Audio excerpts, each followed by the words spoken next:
Hi guys, it's Paul Salazar at Hilton and Hyland Real Estate, Beverly Hills. Thanks for joining again. Today we're going to be talking about how to write the winning offer in a multiple offer situation.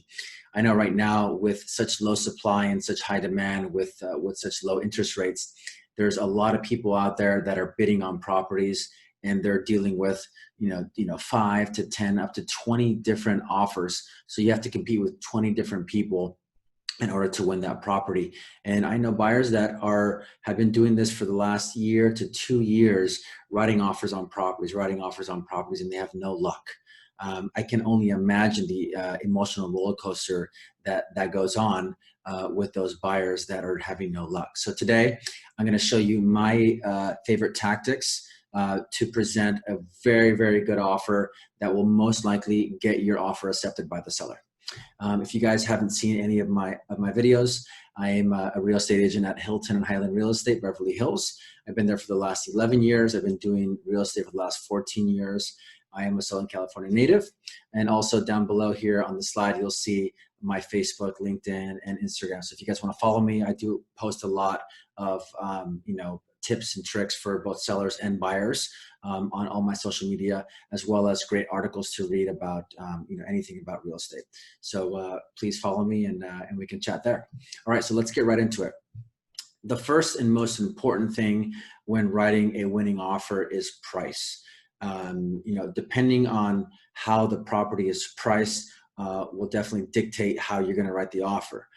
If you're looking at a property that's worth $2 million, but they're asking 2.1 and there's still multiple offers, then you have to decide whether or not you feel comfortable paying a little bit over market value. A lot of people right now are paying a little bit over market value to get a property to seal the deal, which is the interest rate. I've been telling all my buyers, there's no deals on properties right now unless you're buying a fixer-upper or a tear-down kind of property, right? The deal really is in the interest rate. There's people getting, as low as 2.375, but there's a ton of great options under 3% for almost any buyer out there that can qualify. So let's just give you a scenario here, okay? So if you're buying a property for $2 million, it's priced, let's just say it's priced at $2 million. So it's priced right at market value.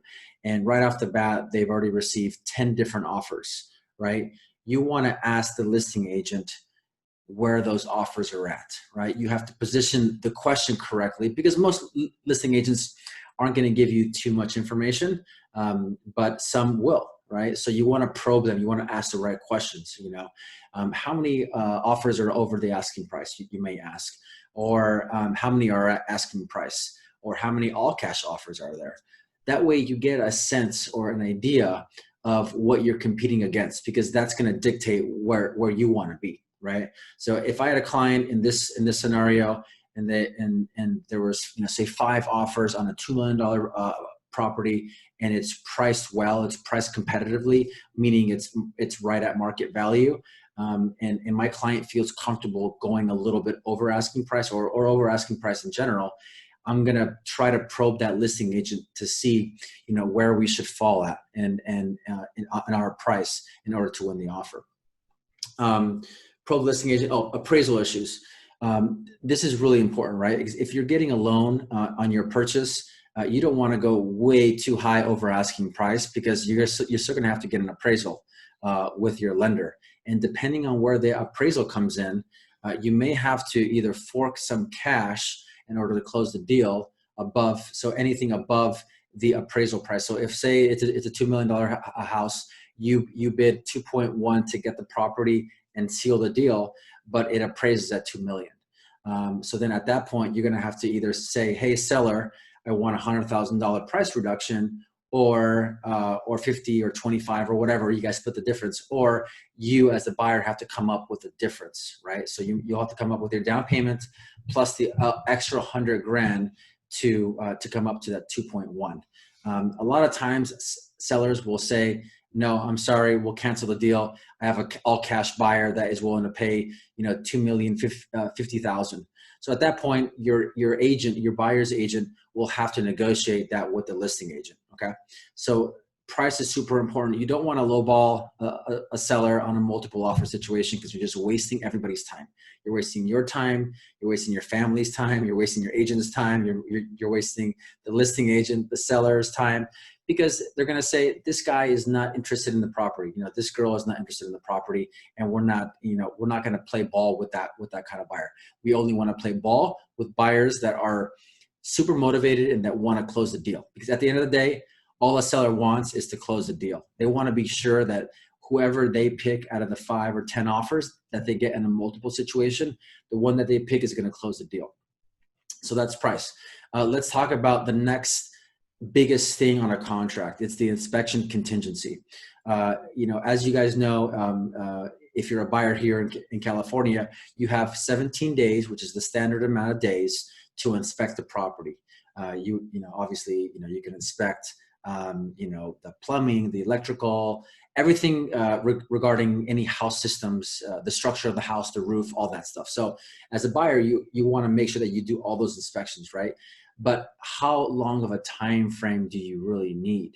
I always try to put 12 to 14 days, depending on how busy my inspectors are or the buyer's inspectors. I want to shorten that period from 17 days down to 10 days or 12 or 14, less than 17 days, because that's going to make you stand out amongst the other buyers out there that may have 17 days, or they might have raised that to 21 days because they don't want to be rushed during the inspections.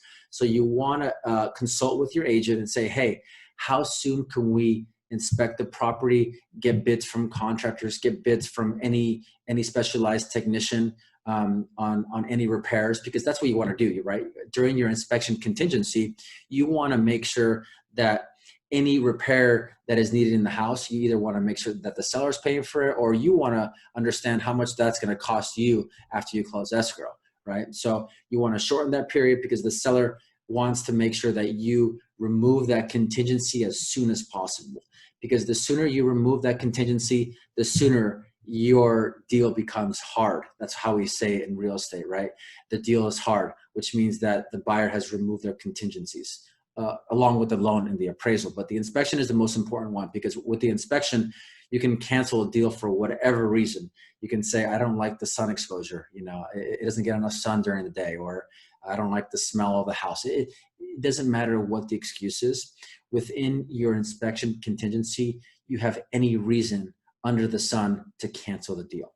Okay, so that's the most important thing. How about removing your inspection contingency, right? If you're buying a house and maybe go look at the property with your contractor, right?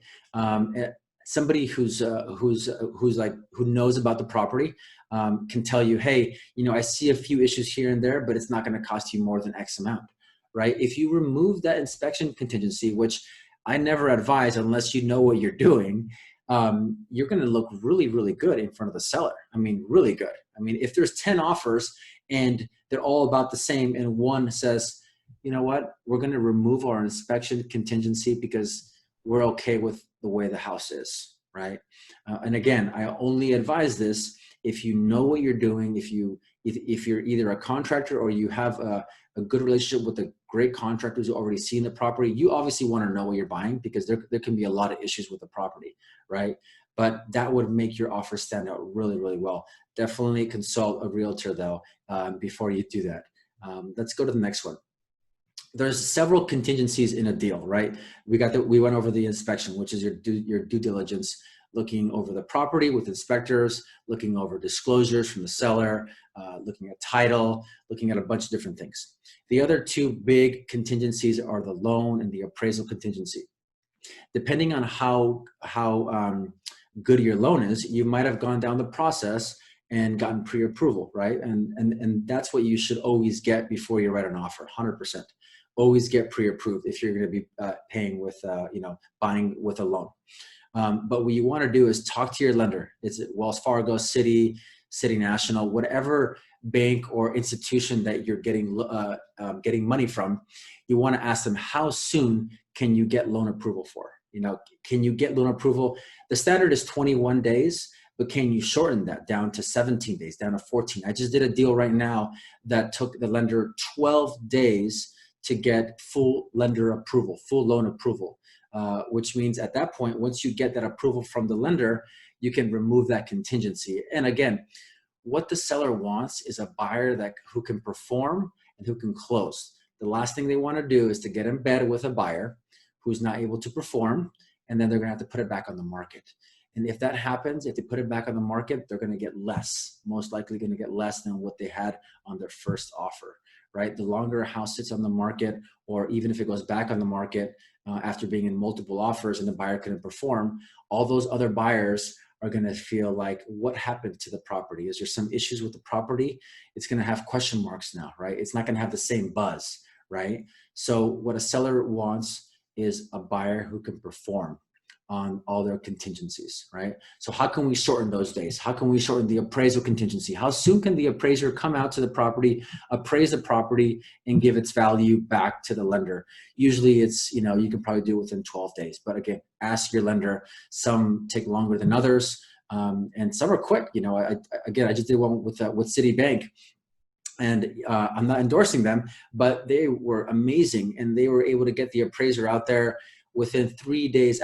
And some of the banks I've heard, over a week, and that's way too long. Especially when you want to compete with these other offers, you want to make sure that you lower those, you shorten those contingencies as low as you can. Okay, get full loan approval instead of a pre-approval, right?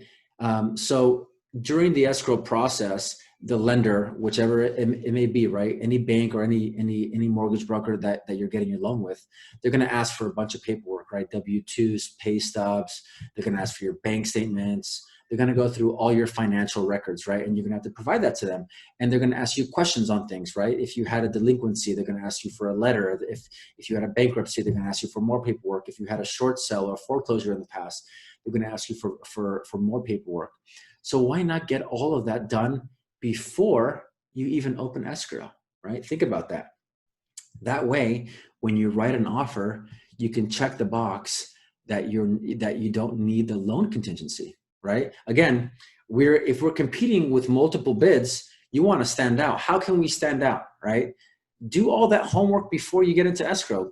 Provide all that work to the lender before you open escrow. That way, the lender says, we've checked everything you have. You're good to go. As long as the house appraises and title looks good, then you're good to go, right? That's why you have a title contingency. So then you can remove that loan contingency and rely on the title if something's wrong with title, right? You also have your inspection contingency as well if you want to back out. So that I always recommend that. No matter if we're in a multiple offer situation or not, I always ask my buyers, if you've gotten a pre-approval, why don't you, while we're waiting for that next home to come on the market or for me to find you your next home, why don't you talk to your lender and start getting the ball rolling on a full approval? That way, once we write your offer and we are in a multiple offer situation, at that point, we can look much better to the seller than the other offers, okay? All cash offer. All cash offers are king. I mean, when I deal with an all cash buyer, I'm always really happy because they make my job easier as an agent. Not because loans are hard to get, but when a seller has 5 offers, 10, 20, whatever it is, and they're all cash, that means that they're going to close. There's no loan or appraisal contingencies. They'll see the proof of funds and they'll say, this guy is solid, this guy or girl is solid. So I have no problem, accepting this offer. So if you're able to go all cash, I would definitely go all cash. Let me give you an example. I just opened escrow right now for a $5 million house in Hancock Park. And we were able to remove all the loan and appraisal contingencies, even though the buyer is going to get a loan. They had all cash, and we said, buyer has a right to get a loan during escrow. So it's an all cash deal on the contract, but the buyer's still getting a loan. The buyer can still get a loan during escrow, right? During that time frame, that's no problem. The only reason why a seller would care about all cash is because they don't want to be in contract with a buyer, and then for some reason the buyer loses his job, and then that loan doesn't get approved, right? With an all cash buyer, all those, even if that buyer loses their job, they still have the cash to buy the house, right? So it's a much cleaner deal for the seller, and they're most likely going to accept an all cash deal over a loan deal. That's why sometimes if you have a loan and you're competing with an all cash buyer, you may have to go up 10, 20, 30, 40, 50, or, depending on how big the house is, you might have to go over that all cash asking price in order to get the property. Okay. Again, consult with your realtor. Ask your mortgage lender to email and call the listing agent on your behalf when you submit the offer. I always do this. Whenever I am submitting an offer with a loan, I always have the buyer's lender. I said, hey, please call the listing agent on the buyer's behalf and just let them know that they're very solid and they're very good, qualified buyers that, and you feel confident that this deal is going to close. That goes a long way in a multiple offer situation. All right, so let's go to the next one. How about putting an emotional connection with the seller, right? A lot of buyers are already doing this. They're submitting their offer with a letter, but not all of them are, and I'm always perplexed. It's like, this is the simplest thing you can do. Writing a letter could take you 15, 20 minutes, and it's going to put a face to your offer, because I always recommend putting a picture of you or your family, your dog, on that letter. And here is a sample letter of kind of what we use. I always send this to a buyer because they always ask me, hey, do you have any samples? I always send the sample over, and they obviously make it their own, so it sounds like them, but they get the gist of it. I always like to compliment the seller on anything in the house. So if they have a really nice artwork or a nice car or a beautiful landscape yard or whatever you enjoyed about the house, definitely put it in the letter, because a compliment goes a long way. A seller feels a compliment from a buyer, they're going to feel good, right? They're going to feel warm. Anybody who gets a compliment is going to feel good. So putting a letter, adding a letter to your offer is super, super important. Creates an emotional connection, which I already talked about, and will make your offer stand out, right? If there's 5 offers, they're all around the same price, one has a letter that is a heartfelt letter, I believe the seller is probably going to take the one with the letter if they like the letter. All right, this is kind of a different strategy, but it's very, very effective, and it works once in a while, right? It depends, right? Before social media, we always said there was like 7 degrees of separation. Now there's like, I think, 2.38 or some weird number that is really low. And it's all through social media, right? Like we know somebody who knows somebody, right? So if you're in a multiple offer situation and you're the buyer, why not reach out to the seller and say, hey, I submitted an offer on your behalf? Or what if you know the seller and you had no idea, right? Could have been a friend from a long time ago, or it could be a family friend, or it can be a friend's friend, right? Reach out to that mutual friend and say, hey, can you reach out to Mr. Seller and say that we're submitting an offer and we're a good buyer? I've actually had this happen a couple times, and I've won every single time. Winning as in our offer got accepted. So this is a great strategy that a lot of people do not use. Google the seller's name. Put them on LinkedIn, on Facebook, on Instagram, just put them on Google and see, they could be a business owner, swing by their business and say hi, deliver a pizza, right? All these little small things will go a long way, especially for buyers out there that are in love with the property, right? Like, why wouldn't you go that extra step to get that dream home for you and your family, right? It's a small thing, and it only take you 10, 15 minutes to just do a quick Google search on somebody. You'd be amazed on what you find online. I mean, I'm in real estate, so my job is to do a lot of research on people, on homeowners. So I'm constantly going on LinkedIn and Facebook and all this stuff to do more research on my prospects. So definitely use this strategy. This is one of my favorite strategies. Next, presentation of the offer.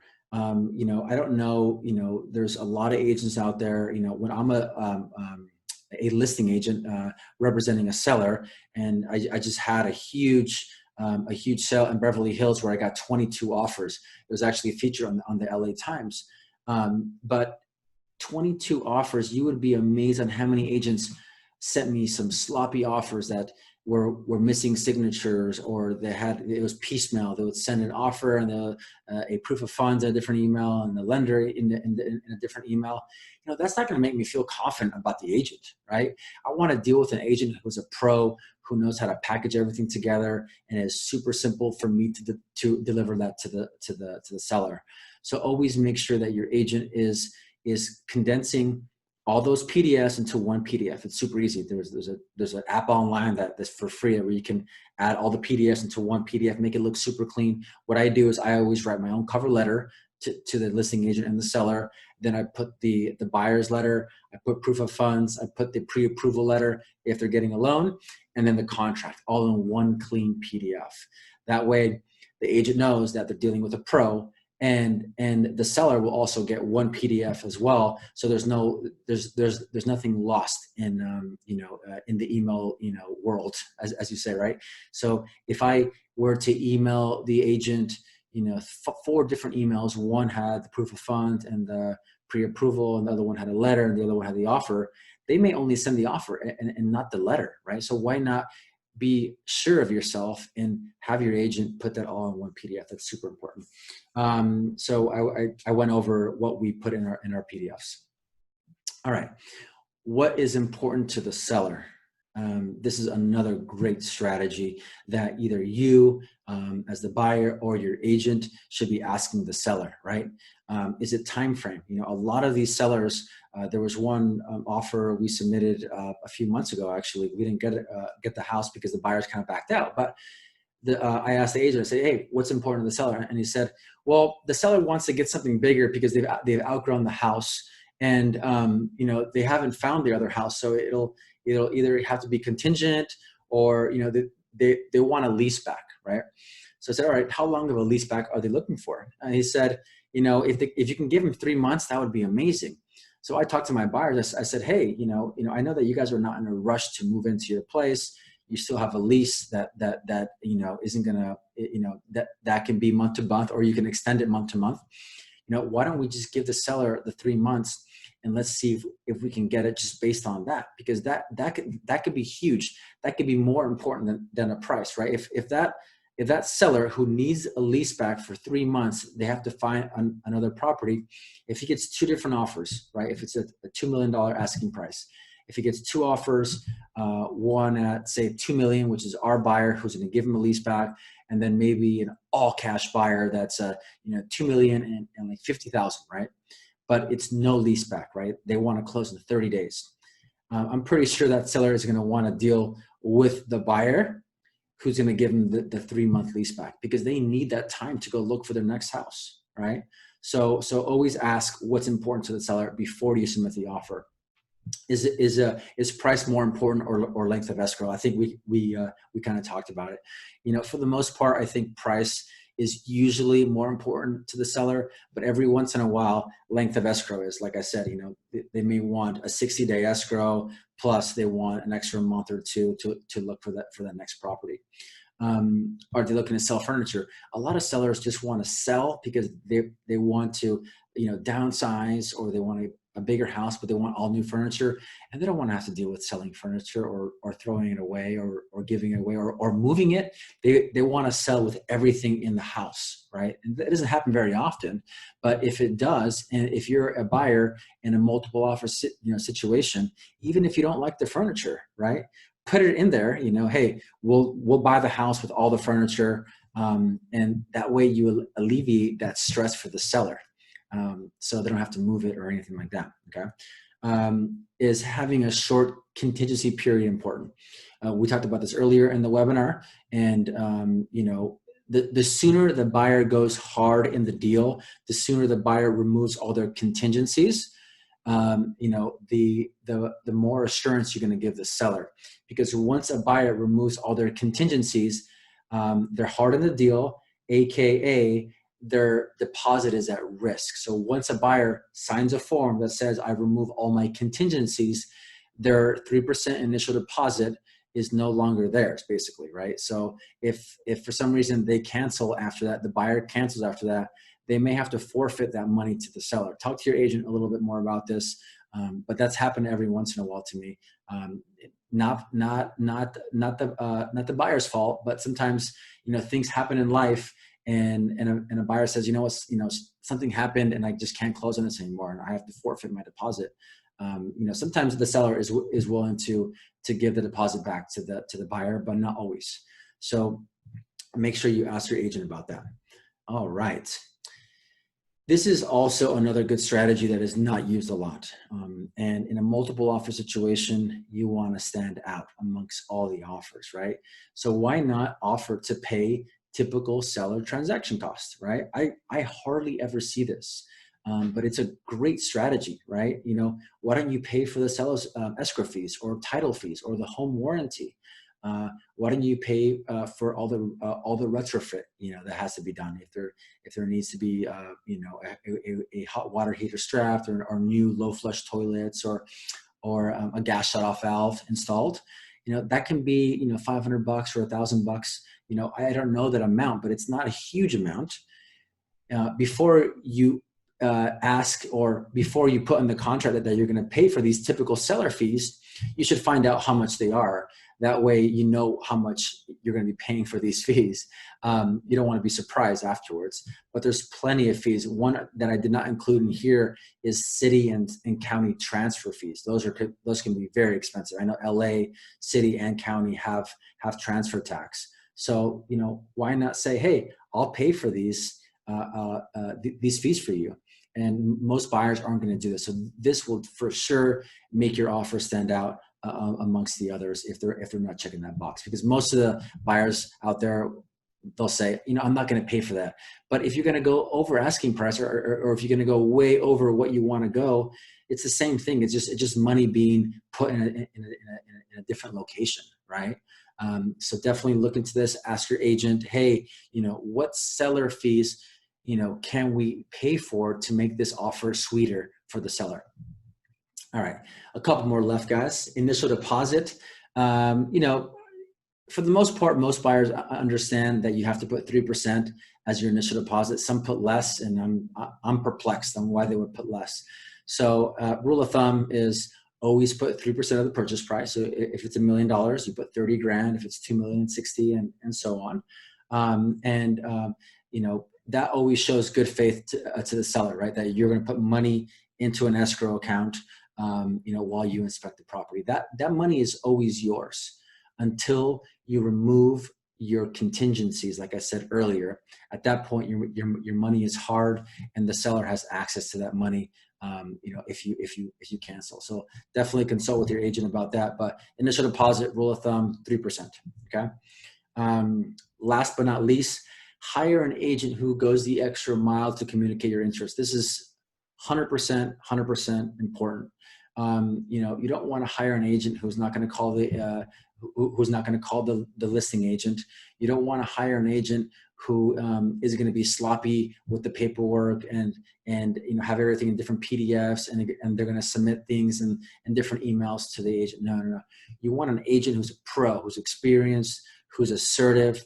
When I'm in a multiple offer situation as the buyer's agent, I am a pit bull. I am aggressive, because I want my client to get that house. I want to make them feel good, and I want to represent them the best I can. If they love this house, I'm going to go to work for them. I'm going to try my hardest for them to get this property, right? So what do? I submit the offer in one PDF. I call the agent multiple times, asking them multiple questions. I'm always probing them. If they don't give me the answer, then I'll ask it in a different way. I always try to get as much information as possible so that my buyer knows, as much information, so that we can tailor the offer based on the information I got, right? So that's where my agent duties come in. Is before you write the offer, you call the listing agent and you probe and you probe and you probe and you try to get information out of them, right?